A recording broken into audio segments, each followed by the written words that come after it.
திருச்சிற்றம்பலம். பொதுவா வாழ்க்கையில சில விஷயத்தை நம்ம உள்ள எடுத்துக்கணும். அப்படி எடுத்துக்கிற விஷயங்கள் நம்மை பக்குவப்படுத்தும் அப்படின்னா நம்ம சரியான பாதையில போறோம்னு அர்த்தம். அப்படி எடுத்துக்கிற விஷயம் நமக்குள்ள அகங்காரத்தை ஏற்படுத்துது அப்படின்னா நம்ம தவறான பாதையில போறோம்னு அர்த்தம். எப்பவுமே நமக்கு ஏற்படுகின்ற அகங்காரம் தவறானதுன்னு நமக்கு எப்பவுமே தெரியாது. நம்ம சரியா தான் இருக்கோம் அப்படிங்கிறதுலயே நம்ம மனசு போயிட்டு இருக்கும். ஒரு சில தருணங்கள்ல நம்மளுக்கு ஒரு தீப்பொறி கிளம்புறது போல நம்ம தப்பா இருக்கமோ அப்படின்னு ஒரு சில நிமிஷம் தோணுது அப்படின்னா அப்படியே அமைதியாயிடணும். என்ன தப்பு அப்படிங்கறத யோசிக்க ஆரம்பிக்கணும். அந்த தப்பை சீர்திருத்திக்க பார்க்கணும். அப்பதான் அவன் மனிதத்தன்மை பெறுவான். ரொம்ப முக்கியமா தெரிஞ்சுக்க வேண்டிய ஒரு விஷயம் இருக்கு. எப்பவுமே குறைகுடம் கூத்தாடும் அப்படின்னு கேள்விப்பட்டிருப்போம் இல்லையா? அதே போலதான் ஆன்மீகத்திலையும் பார்த்தீங்கன்னா நல்ல தெளிந்த ஞானிகள் பேச மாட்டாங்க. நல்ல தெளிந்த ஞானிகள் பேச மாட்டாங்க. அடியன மாதிரி அறகுறையா இருக்கும் அப்படிங்கிற பட்சத்துல அவங்களும் சும்மா இருக்க மாட்டாங்க, அடுத்தவங்களும் நிம்மதியா இருக்க விட மாட்டாங்க. ஏதாச்சும் ஒண்ணு சொல்லிக்கிட்டே இருப்பாங்க. ஆன்மீகத்துல அதை பண்ணணும் இதை பண்ணணும் அப்படின்ட்டு. தெளிவா தெரிந்து கொள்ள வேண்டிய விஷயம், உள்ளார்ந்த அனுபவம் அவரவருக்கு கிடைப்பதுதான். அடியேனுக்கு ஒரு அனுபவம் கிடைக்கிறது அப்படின்னா அது அடியேன் சம்பந்தப்பட்ட விஷயம். நான் எனது உணர்வுகளை நான் வெளிப்படுத்துகிறேன். நான் இப்படி இறைவனை உணர்ந்தேன், இறைவன் இப்படி இருந்தார், எனக்கு இந்த வடிவத்திலே காட்சி அளித்தார் அப்படின்னா அதை நீங்க கற்பனை கூட பண்ணி பார்க்க முடியாது. அதனுடைய உண்மையான பொருளை உங்களால் உணர்ந்து கொள்ள முடியாது. அதனாலதான் தெளிவா சொல்லப்படுறது, அவரவருக்கு ஏற்படுகின்ற அனுபவங்கள் அவரவர் சார்ந்தது. குரு சிஷ்யன் ரெண்டு பேருக்கும் இடையில கூட அந்த வேறுபாடு உண்டு. குரு உணர்ந்தது போலவே சிஷ்யன் உணர்வார் அப்படின்னா வாய்ப்பே இல்லை. சிஷ்யன் உணர்ந்ததை குரு உணர்ந்து கொள்வார் அப்படின்னா வாய்ப்பு இல்லை. ஏன்னா அனுபவம் அவரவர் சார்ந்த விஷயம். அப்ப தெளிவா இருக்கணும். அறகுறையா சில விஷயத்தை நம்ம ஏத்துக்கிட்டோம் அப்படிங்கிற பட்சத்துல கண்டிப்பா அது ஒரு முடிவை நோக்கி போகவே போகாது. அப்ப எப்படி தெளிவு பெற முடியும்? கண்டிப்பா குருவுடைய உபதேசம், கண்டிப்பா குருவுடைய வழிகாட்டுதல் அவசியம். அதுல மாற்றுக்கிறதே இல்லை. சில பேருக்கு குரு மனித உறவுல வந்து அந்த வரத்தை கொடுக்கின்றார். சில பேருக்கு இறைவனே குருவாக இருந்து அசிரீதியாக கனவிலே இந்த மாதிரி பல விஷயங்கள் மூலமாக அதை சிறப்பாகவும் நடத்தி கொடுக்கின்றார். இல்லைன்னா சொல்ல முடியாது. எல்லாத்துக்கும் ஒரே மாதிரி வாய்ப்புகள் கிடைக்குமானா கிடைக்கிறதும் இல்லைதான். ஆனா நம்ம மனசு எப்படி இருந்தா அந்த இறைவன் நமக்குள்ள வருவார்னு ஒரு விஷயம் இருக்குல்ல. இப்ப வருவார் அப்படிங்கறதே தவறான வார்த்தை தான் நம்ம பயன்படுத்தியது. ஏன் அப்படின்னா எங்கே அவர் வர்றதுக்கு போறதுக்கெல்லாம் இல்லை. அவர் எங்க போனார் திருப்பி வர்றதுக்கு? ரொம்ப தெளிவான கேள்வியை உங்களுக்குள்ள கேட்டு பாருங்களேன். இறைவன் எப்ப என்னை நீங்கினார் என்னிடம் வருவதற்கு அப்படிங்கிற கேள்வியை கேட்டு பாருங்க. அப்படியே ஒரு மாதிரி இருக்கும். ஏன் உள்ள இருக்கின்ற இறைவன் எப்ப நம்ம விட்டு நீங்கினார்? அவர் நீங்கிட்டா இது பேர் சவம். இந்த உடல்ல இருந்து சிவம் நீங்கிருச்சுன்னா இது சவம். தூக்கி போட்டு போயிட்டே இருப்பாங்க. அதுக்கான மதிப்பு மரியாதை கொஞ்சம் கூட இல்லை. இந்த உடல்ல அந்த சிவம் இருக்கணும், அந்த சூடு இருக்கணும். அது வரையில தான் இதுக்கு மரியாதை. அது எப்ப வெளிப்படும் அப்படிங்கிறது தான் முக்கியமான விஷயம். உள்ளிருக்கின்ற சிவம் எப்ப வெளிப்படும்? நம்ம மனசு தூய்மையாகும் போது வெளிப்படும். மனசு எப்ப தூய்மையாகும்? அன்புமயமா மாறும் போது தூய்மையாகும். மனசுல வஞ்சகம் இருக்கக்கூடாது, கோபம் இருக்கக்கூடாது, குரோதம் இருக்கக்கூடாது, மத மாச்சரியங்கள் எதுவும் இருக்கக்கூடாது. அப்படி இல்லாம இந்த மனசு மாறுது அப்படிங்கிற பட்சத்திலே அது ரொம்ப தூய்மையானதா மாறும். அப்படி தூய்மையானதா மாறும் போது உங்களுக்குள்ள இருக்கின்ற அந்த சிவம் வெளிப்பட ஆரம்பிக்கும். அன்பு அப்படிங்கிறது வெளிப்பட ஆரம்பிக்கும். அப்ப நீங்க அன்பு ரூபமா மாறி இருப்பீங்க. ரொம்ப முக்கியமே அதுதான். அன்பே வடிவானவன் இறைவன் அப்படின்னு சொல்றாங்க இல்லையா? அப்படி நாமும் மாறி இருப்போம். அப்ப அதற்கு தேவை என்ன அப்படின்னா ஆத்ம விசாரணை அப்படின்னு சொல்லக்கூடியது. யார் நான் அப்படிங்கிற தேடுதல், அக வழிபாடு அப்படின்னு சொல்லக்கூடிய கோட்பாடு நமது மார்க்கத்தில் உண்டு. அக வழிபாடு அப்படின்னு சொல்றது நீ எங்க இருந்து வேணாலும் வழிபடலாம், எங்க இருந்து வேணாலும் வழிபடலாம் அப்படிங்கிறது நம்ம கிட்ட இருக்கிற உயரிய கொள்கை. அது எல்லாத்துலயும் இருக்கு. ஆனா சில விஷயங்களை புரிஞ்சுக்கணும். நான் ஆலயத்துக்கு போய் வழிபாடு செய்றேன், பள்ளிக்கூடத்துக்கு போய் ஆணவனா கத்துக்கிட்ட மாதிரி. அதுக்கப்புறமா ஒரு கட்டத்துக்கு போய் சித்தர்கள் ஜீவ சமாதிக்கு போறோம், அங்க இருக்க ஆற்றல்களை எல்லாம் உணர்ந்துக்க முயற்சி பண்றோம். அது கொஞ்சம் உயர்நிலை பள்ளிக்கெல்லாம் போற மாதிரி. நான் எங்கேயுமே போல உட்கார்ந்த இடத்திலே நான் தியானம் பண்றேன், எனக்குள்ள ஏதோ ஒரு உணர்வை நான் உணர்கிறேன் அப்படிங்கும் போது அது நம்ம கல்லூரி படிப்பு படிக்கிற மாதிரி. நான் அமர்ந்த இடத்திலே என்னுள் இருக்கின்ற இறையாற்றலை உணர்ந்து கொண்டே என்னுள் எழும்புகின்ற அந்த சத்தத்தை என்னால் கேட்க முடிகிறது அப்படின்னா நீங்க முனைவர் பட்டம் வாங்கி ஏதோ ஒரு புதிய கண்டுபிடிப்பை கண்டுபிடித்த மாதிரி, அவ்வளவுதான். அப்ப கோவில் அவசியமா, ஆலயம் அவசியமா? அவசியம். யார் இல்லைன்னு சொல்ல முடியும்? எடுத்ததுமே இப்படி கற்பனை பண்ணிக்க அப்படின்னா எல்லாத்தையும் கற்பனை பண்ண முடியாது. ஏன்னா இது கர்மா, விட்டக்குறை தொட்டக்குறை காரணமா சில பேருக்கு சொன்னதுமே புரிஞ்சுக்குவாங்க, சில பேர் சில விஷயங்களை அனுபவிச்சா தான் புரிஞ்சுக்குவாங்க. அப்படி இருக்கிறப்ப ஆலயங்கள் முக்கியமா? அவசியம். ஆலயங்களை காப்பாற்றுவதும் ஆலயங்கள் மரபுகளை காப்பாற்ற வேண்டியது அவசியமான ஒன்று. எப்படி வேணும்னு சொல்ல முடியும்?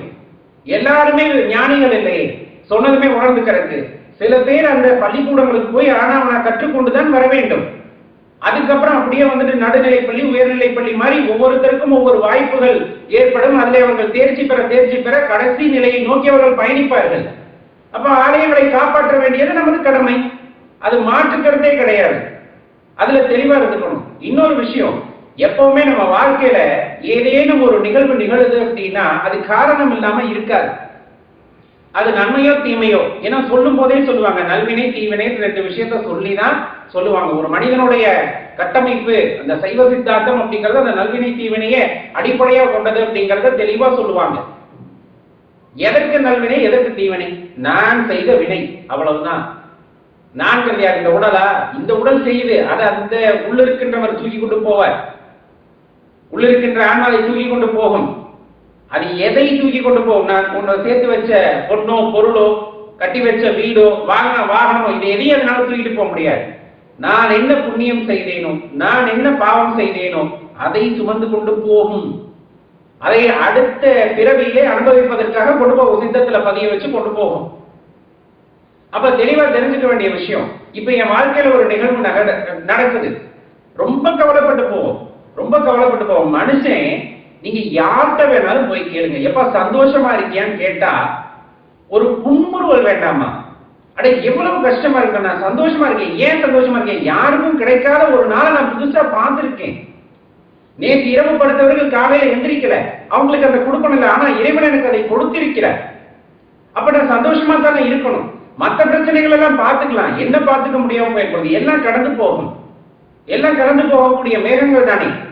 அந்த ஒரு எண்ணம் யாருக்குமே இருப்பதில்லை. யார்கிட்டயாச்சும் போய் கேட்டா என்னப்பா வாழ்க்கை போகுது அப்படிங்கிற மாதிரியே தான் பேசுவாங்க. அப்படி இருக்கக்கூடாது. எப்போதுமே மகிழ்ச்சியாக இருக்க வேண்டும். எப்போதுமே மகிழ்ச்சியாக இருப்பது சாத்தியமா? மனிதனாக பிறந்தால் மகிழ்ச்சி இருக்கும், துன்பம் இருக்கும், எல்லாம் கலந்துதான் இருக்கும். முடிஞ்ச அளவுக்கு சந்தோஷமா இருக்க தானே பார்க்கணும். வாழ்க்கை வாழ்வதற்குன்னா நம்ம இன்னொரு கோணத்துல எடுத்துக்க கூடாது. சந்தோஷமாக இருப்பது, அந்த சந்தோஷம் எப்படிப்பட்டதாக இருக்க வேண்டும் அப்படின்னா, பிறரை துன்பப்படுத்தி நான் சந்தோஷப்படுவதாக இருக்கக்கூடாது. எனது சுயநலனுக்காக பிறரை கஷ்டப்படுத்தக்கூடாது. இதெல்லாம் செய்யாமல் எனது ஆத்மா ஆனந்தமாக இருக்கிறது, நான் செய்யும் நல்ல விஷயங்களின் மூலமாக எனது உள்ளிருக்கின்ற சுடர் ஆனந்தமாக இருக்கிறது, பிரகாசமாக இருக்கிறது அப்படின்னா அதுதான் உண்மையான ஆனந்தம். அப்ப வாழ்க்கை நம்ம எப்படி எதிர்நோக்கணும்? ரொம்ப முக்கியமான விஷயம் இல்லையா? வாழ்க்கை நம்ம எப்படி எதிர்நோக்கணும்? எல்லாம் திருவருட்கருணைன்னு போயிடணும். எல்லாமே திருவருட்கருணை நம்மளால போக முடியுமா? யோசிச்சு பாருங்க. எது நடந்தாலும் நல்லதுக்குன்னு சொல்ல கேள்விப்பட்டிருப்போம், நிறைய கதை சொல்லியிருப்பாங்க, கேள்விப்பட்டிருப்போம் இல்லையா? எல்லாம் நன்மைக்கே அப்படின்ட்டு ஒரு கதையெல்லாம் கேள்விப்பட்டிருப்போம். நம்ம வாழ்க்கையில் அப்படி போக முடியுமா? எல்லாம் நன்மைக்கையும் கடந்து போக முடியுமா? நம்ம சிவபெருமானை இருகப்பற்றி கொண்டிருக்கிறோம், மாற்றுக்கிறதே இல்லை. அப்பதான் எல்லாம் பஞ்சாட்சர மந்திரத்துக்கு மீறிய மந்திரம் எதுவுமே இல்லைன்னு சரணடைஞ்சவர்கள் அப்படின்னு வச்சுக்கலாமா? அப்படி இருப்பவர்கள் கூட எல்லா நன்மைக்கையும் கடந்து போயிட முடியுமா? ஒரு சில கட்டங்கள்ல அவர்களும் தடுமாறி நிற்பார்கள். அப்படி தடுமாறி நிற்கும் பொழுதுதான் கையை பிடிச்சு கூட்டிட்டு போறது யார் அப்படின்னா சிவபெருமான். அது எப்ப? அவருடைய திருவருட்கருணை இருந்தால் மட்டுமே. அவருடைய திருவருட்கருணை இருந்தால் மட்டும்தான் அப்படி தங்கி அப்படி நிக்கிறோம் அப்படிங்கிற பட்சத்துல வா அப்படின்னு கூட்டிட்டு போவார். அந்த பிறவி கடல் அப்படி இருக்கு இல்லையா, அதை கடற்கரைக்கு உதவக்கூடியவர் யார் அப்படின்னா அப்பன். நீ தயங்கி நிற்கும் போது இல்ல வாடு கூட்டிட்டு போறாருல, அப்ப போக கத்துக்கணும். இல்ல என் வாழ்க்கையில இதெல்லாம் நடந்துருச்சு, இவங்களை இழந்துட்டேன், இதை இழந்துட்டேன் அப்படின்ட்டு கவலையிலே இருந்தோம்னா அங்கே இருக்கணும். ஏன்? நம்ம முழுமையா சரணடையல. அப்போ நம்ம மனசுல என்னதான் இருக்கு? இதெல்லாம் என்னால்தான் அப்படிங்கிற அந்த நினைவு அழுத்தமாக பதிவா இருக்கு அப்படிங்கறதான் நம்ம தெரிஞ்சுக்கணும். அப்படி அழுத்தமான பதிவங்க இருக்குன்னா துன்பத்துக்கு மட்டும் நான் காரணம் நினைக்க மாட்டோம், வருகின்ற இன்பமும் என்னால் தான் அப்படின்னு நினைச்சிடும். அங்கதான் பிரச்சனையே ஆரம்பம். ஏதாச்சும் நல்லது நடக்குது அப்படின்னா எல்லாத்துக்கும் காரணம் நான் தான். நான் இதை செஞ்சேன், சந்தோஷமா இருக்கேன். நான் இதை செஞ்சேன், அவங்க நல்லா இருக்காங்க. நான் இதை என்னத்தை நாம செஞ்சோம், எதை நம்ம செஞ்சோம்? இங்க ஏதாச்சும் புதுசா நம்ம கொண்டு வந்தோமா, ஏதாச்சும் புதுசா நம்ம உருவாக்கணுமா? இங்க இல்லாத பொருளை எடுத்து எதையும் புதிதாக செஞ்சு என்னைக்கு கொட்டி கிடக்கிற குப்பையை எடுத்து செஞ்சு வச்சிருப்போம். நம்ம பார்க்கின்ற எல்லாமே பல யுகங்களுக்கு முன்னாடி இல்லாமல் போயிருக்குமா? இல்லாமல் இங்கதான் இருந்தது. இது இதுக்குத்தான் பயன்படுத்தணும்னு தெரியாம இருந்தது. அந்த ஞானம் அடையாடைய அந்த பொருட்களை எடுத்து நம்ம இந்த மாதிரி விஷயங்களை எல்லாம் உருவாக்கி நம்ம வாழ்க்கையை ரொம்பவே வந்துட்டு சௌகரியமா மாத்திக்கிட்டோம். இப்ப ஏதேனும் ஒரு பொருள் இங்க இல்லாம இருந்தா புதுசா நான் கொண்டு வரேன் அப்படின்னா அந்த இடத்துல நம்ம இது என்னால் அப்படிங்கிற வார்த்தையை சொல்ல முடியும். எங்க சொல்லுங்க, நான் இதை செய்வேன்.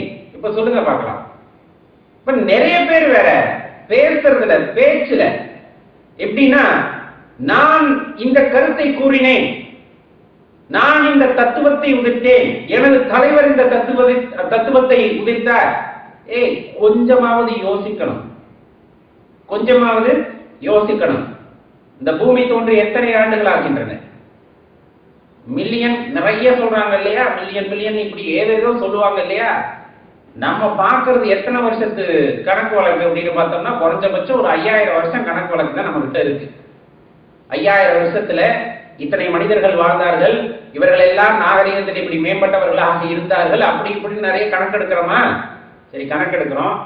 நம்ம இன்னைக்கு இருக்கக்கூடிய தொழில்நுட்பத்தை பயன்படுத்தி புத்தகங்களை அச்சடிக்கிறோம். இவர் இந்த பொன்மொழிகளை உதிர்த்தார், அதுக்கப்புறம் இணையதளத்துல இவர் இதை சொன்னார் இதை சொன்னார் பதிவிடுறோம். சரி, இன்னைக்கு அந்த தகவல்கள்லாம் நம்ம கிட்ட இருக்கு.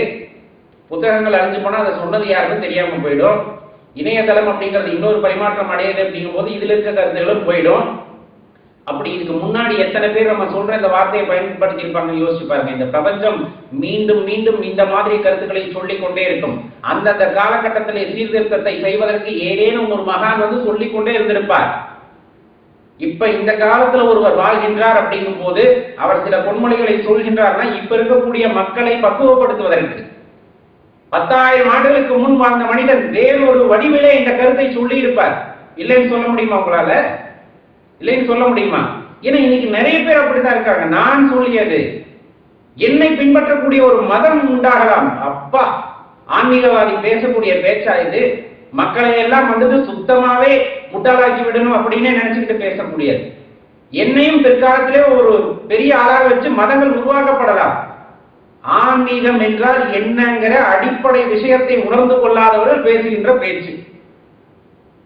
அக வழிபாட்டை ஊக்குவிக்க வேண்டியவர்கள் எல்லாம் தன்னை இறைவனுக்கு ஒப்பாக நினைத்து என்னை அடிப்படையாக கொண்டு ஒரு மதம் உருவாவதற்கான வாய்ப்புகள் இருக்கும் என்றால் உங்களுக்குள் என்ன ஆன்மீகம் இருக்கிறது? நீங்கள் எந்த ஆன்மீகத்தை போதிக்க விரும்புகிறீர்கள்? புரியல, உண்மையாலும் தெரியல. பக்குவப்பட வேண்டியது நாம் அல்ல, பக்குவப்பட வேண்டியது நாம் அல்ல, நமக்கு எடுத்து சொல்பவர்கள். நம்ம தான் நம்ம யாரை வந்துட்டு பின்தொடரணும் அப்படிங்கிறத முடிவு செய்வோம். ஆனா அந்த பின்தொடர்பவர்கள் உங்கள் மீது ஒரு கருத்துக்களை திணிக்க முற்படுகிறார்கள் அப்படின்னா கவனமா இருக்க வேண்டியது நீங்களாம். ஏன்? அது உண்மையை நினைச்சு நீங்க பின்தொடர்ந்தீங்கன்னா சுயமா சிந்திக்கக்கூடிய அறிவை நீங்கள் இழந்து விடுவீர்கள்.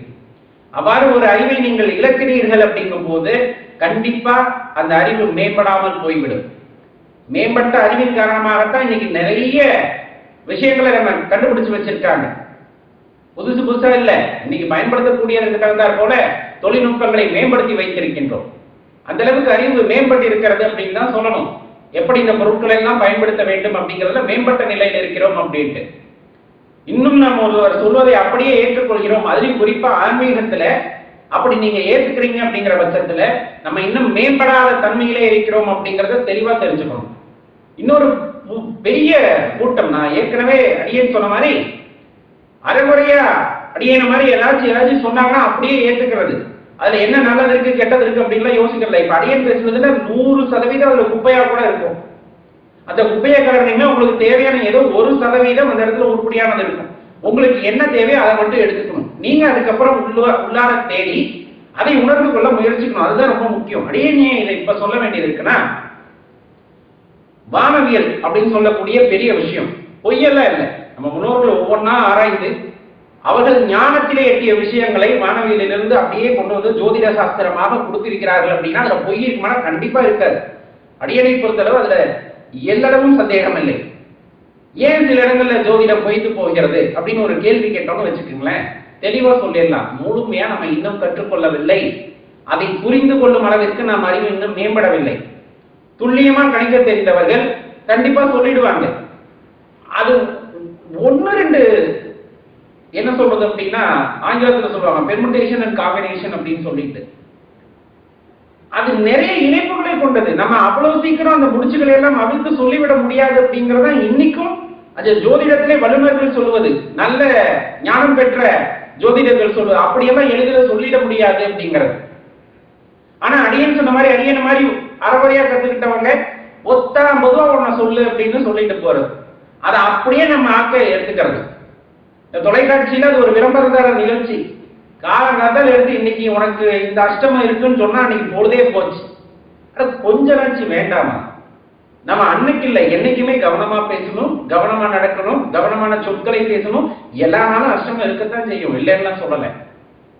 அப்படியே அந்த கிரகம் உங்கள் மீது தாக்குதலை நடத்தினாலுமே கூட உங்களை பாதுகாப்பதற்கு சிவபெருமான் இருக்கிறார், அந்த சிவம் உங்களை சூழ்ந்திருக்கிறது அப்படிங்கிற அந்த நம்பிக்கை கூடவா இல்லாமல் போய்விடும். அப்புறம் என்ன நம்ம ஆன்மீகத்துல பயணிக்க இருக்கோம்? 7 8 9 10 எல்லாம் இருக்கத்தான் செய்யும். எத்தனை பிறகு எடுத்தாலும் அதெல்லாம் இருக்கத்தான் செய்யும். நம்ம செஞ்ச கர்மாவை கொடுக்கறதுக்கு வருது அப்படின்னு நினைச்சிட்டு போயிடணும். அதெல்லாம் திருவருட் கருணை அப்படின்ட்டு போயிடணும். சொல்வதற்கு எளிதாகத்தான் இருக்கும், ஆனா அனுபவிக்கிற கஷ்டம் தான் இல்லைன்னு சொல்ல. வேற என்ன பண்ண முடியும் நம்மளால? இறைவனை சரணடைவதை தவிர நம்மால் என்ன பண்ண முடியும் அப்படிங்கறத யோசிச்சு பாருங்க. வாழ்க்கை ரொம்ப சந்தோஷமான விஷயம். நமக்கு கிடைத்திருக்கின்ற வாழ்க்கை அப்படிங்கிறது ரொம்ப சொல்ல போனா ரொம்ப சௌகரியகரமான வாழ்க்கையை இறைவன் கொடுத்திருக்கிறார். புரிஞ்சுக்குங்க. இன்னும் சில உயிர்கள் எல்லாம் போராடி கொண்டிருக்கின்றன, தனது வாழ்க்கையை நடத்த முடியாமல் தத்தளித்துக் கொண்டிருக்கின்றன. அவர்களுக்கு மத்தியிலே நாம் நல்ல நிலையில் இருக்கிறோம் என்பதை முதலில் நாம நம்பணும். நம்மை போல மற்ற உயிர்களும் மேம்பட்ட நிலைக்கு வர வேண்டும் என்று நாம விரும்பணும். இத்தனையும் இருந்தா தான் நம்ம பிறந்த பிறப்புக்கான அர்த்தம் அப்படிங்கிறது இருக்கும், தெளிவா தெரிஞ்சுக்கணும். அப்பதான் அந்த சிவத்தை சரணடைந்ததற்கான பலன் அப்படிங்கிறது நமக்கு கிடைக்கும். புரிஞ்சுக்குவோம்னு நினைக்கிறேன். நமக்குள்ள பக்தி அப்படிங்கிற விதைய முதலில் நமக்கு விதைத்தது யார் அப்படிங்கறத ஆழமா நீங்களே உங்களை கேட்டு பாருங்க.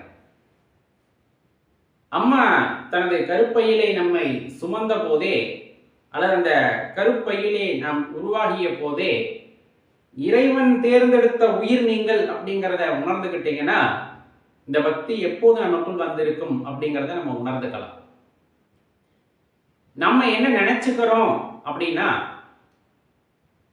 நம்முடைய ஆசிரியரை பார்த்து நமக்கு பக்தி வந்தது, நம்முடைய பெற்றவங்களை பார்த்து நமக்கு பக்தி வந்தது, நம்முடைய அக்கம் பக்கத்துல இருக்கவங்களை பார்த்து நமக்குள்ள பக்தி வந்திருக்கு, இல்ல நம்முடைய குரு நமக்கு சொல்லி நமக்கு பக்தி வந்திருக்கு அப்படிங்கிற மாதிரி எண்ணங்களை நாம் வளர்த்துக் கொள்கின்றோம். அது உண்மையா அப்படின்னா உண்மைதான். ஆனா அதை விட பெரிய உண்மை என்னன்னா, எந்த க்ஷணத்தில் நீங்கள் தாயின் கருவில் அந்த உயிராக உண்டானீர்களோ அந்த க்ஷணத்திலே இறைவனால் தேர்ந்தெடுக்கப்பட்ட உயிரானீர்கள் அப்படிங்கிறத தான் தெரிஞ்சுக்கணும். அப்ப பக்தி உங்களுக்கு அங்கிருந்தே வந்திருக்கும். ஐயா எனக்கு 10 வயசுலதான் அந்த பக்தி வந்தது, ஐயா எனக்கு 5 வயசுலதான் பக்தி வந்தது, ஞாபகம் வச்சுக்கிட்டு சொல்ற மாதிரி சொல்லுவாங்க. அப்பதான் தெளிவை பெற்றோம். அப்பதான் உங்க கூட புதுசா பக்தி வந்து ஒட்டிக்கிறது இல்லை. விதைக்கப்பட்ட போதே அந்த பக்தி அப்படிங்கிற ஒரு அரும்பெரும் விஷயம் உங்களுக்குள் வந்திருக்கிறது. அந்த சிவத்தால் தேர்ந்தெடுக்கப்பட்ட உயிர் நாம். அப்படிங்கும் போது இந்த பிரபஞ்சத்திலே நாம் ஆற்ற வேண்டிய கடமை எது என்பதைத்தான் நாம் உணர்ந்து கொள்ள வேண்டும்.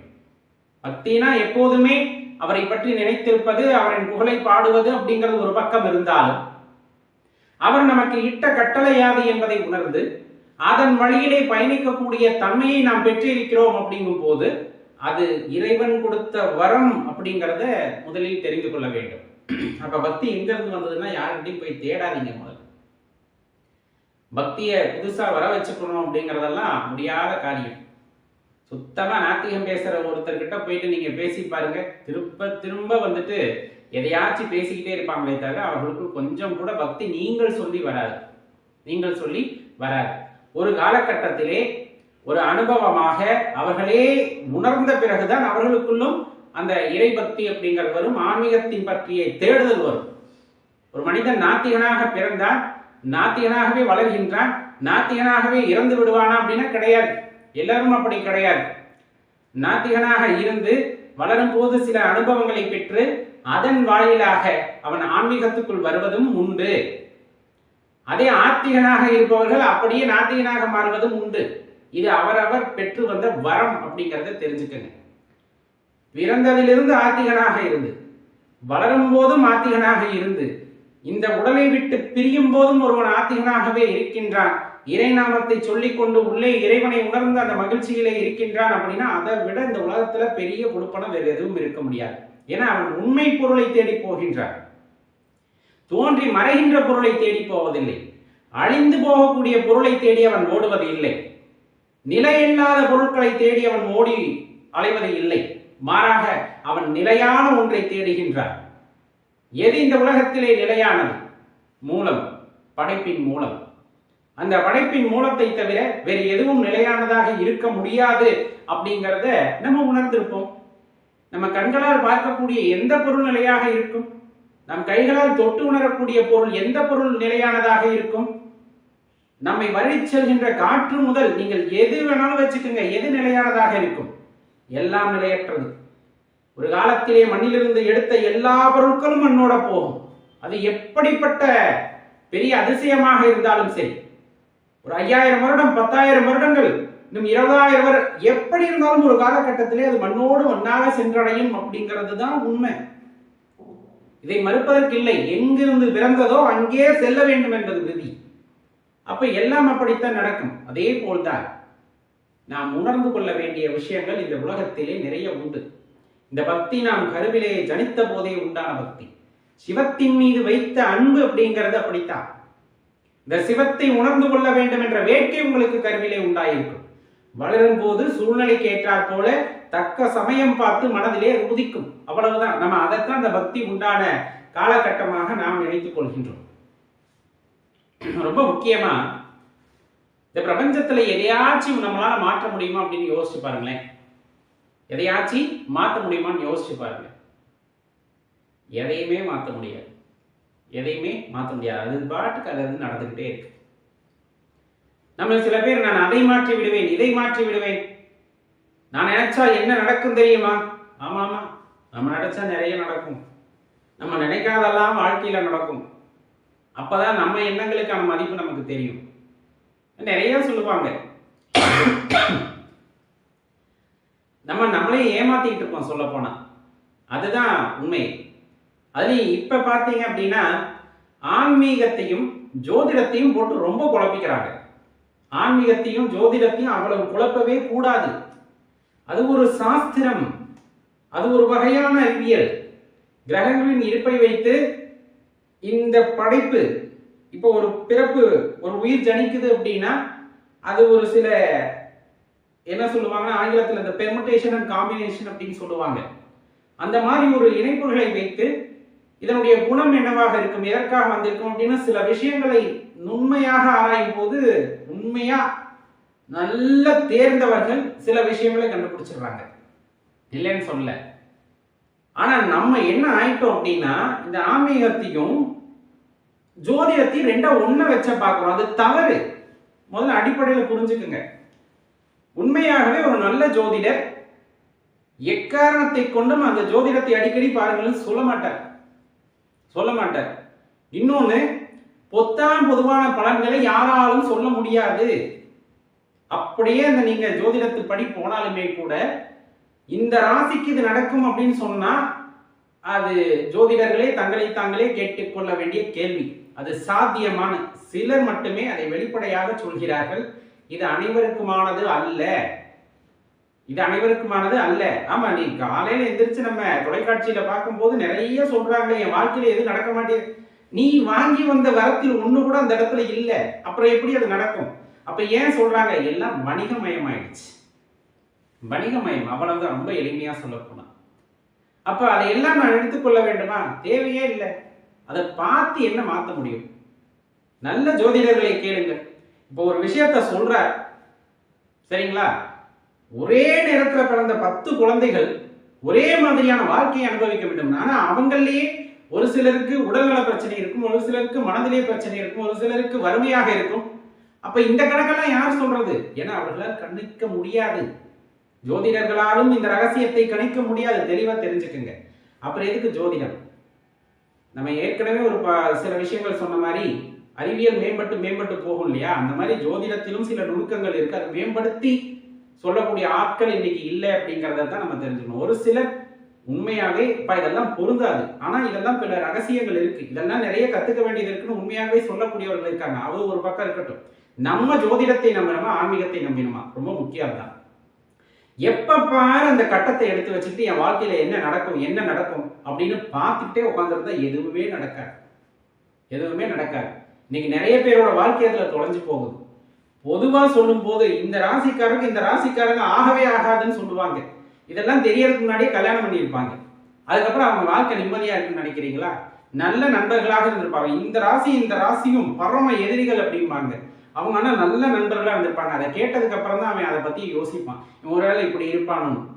தயவு செஞ்சு புரிஞ்சுக்குங்க. ஆன்மீகம் வேற, இந்த ஜோதிடம் வேற.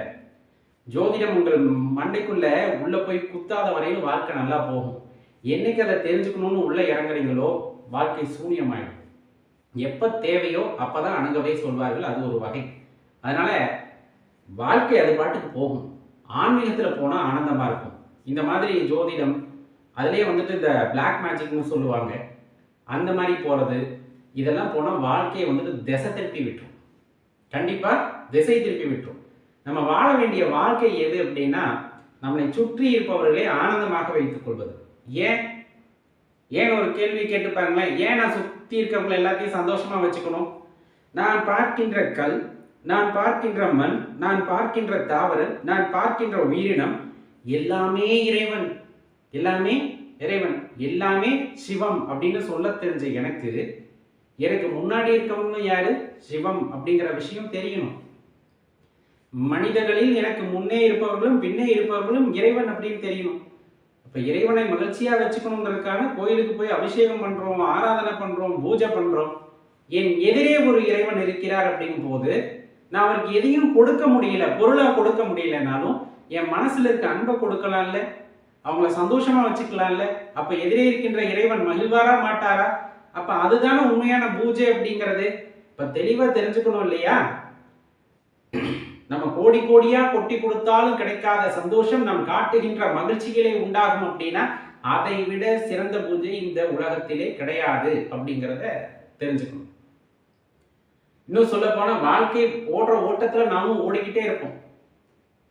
சில இடங்கள்ல சின்னதா ஒரு ஓய்வு கிடைக்கும். அந்த மாதிரியான சூழ்நிலைகள்லாம் வாழ்க்கையில கிடைக்குமா அப்படின்னா கண்டிப்பா ஒவ்வொருத்தருக்கும் ஒரு நிலையில கிடைச்சிடும். வேலைக்கு போக முடியாது, சொந்தமா எந்திரிச்சு நிற்க முடியாது, என்னோட வேலைகளை என்னாலேயே செய்து கொள்ள முடியாது. இப்படிப்பட்ட சூழ்நிலை இறைவன் கொடுக்கின்ற ஒவ்வொருத்தருக்கும் ஒவ்வொரு காலகட்டத்துல. அது ஏன் ஒரு 3 மாசம் 6 மாசம் கடப்புல போட்டுருவார்.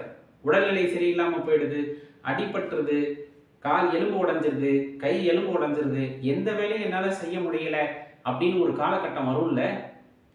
அப்பதான் மனிதன் உணர்ந்துக்கிறான், சொல்றான் நான் நினைச்சா எதையும் மாத்திடுவேன் அப்படிங்கிறான்ல. அப்பதான் அந்த மனிதனுக்கு தெரிய வரும், நான் நடக்கணும்னாலே இன்னொருத்தர் என்னை தூக்கி பிடிக்க வேண்டியது இருக்கு அப்படின்னா அனைவரும் சேர்ந்துதான் இந்த உலகம் இயங்குகிறதே தவிர உன்னால் மட்டும் இந்த உலகம் இயங்கவில்லைங்கிற பெரிய தாற்பயத்தை உனக்கு உணர்த்தணும்னா அந்த மாதிரி ஓய்வு கொடுத்துருவார். ஒரு 3 மாசம் 6 மாசம் உட்கார்ந்த இடத்துல கடை அப்படின்ட்டுவார். சாப்பாடு சாப்பிடணுமா ஒருத்தர் எடுத்துட்டு வந்து தரணும், தண்ணி குடிக்கணுமா எடுத்துட்டு வந்து தரணும், இயற்கை உபாதையை கழிக்கணுமா யாராச்சும் உங்களை தூக்கி கொண்டு போய் விடணும். அப்படிப்பட்ட சூழ்நிலைக்கு வருது அப்படின்னா அது வரையும் நீ ஆடாத ஆட்டம் ஆடிட்டு இருந்திருக்க, நான் இந்த உலகத்திலேயே பெரியவன் நினைச்சுக்கிட்டு இருந்திருக்க, அவ்வளோ பெரிய இந்த வேலையெல்லாம் நீயே செஞ்சுக்கணுமா இல்லையா?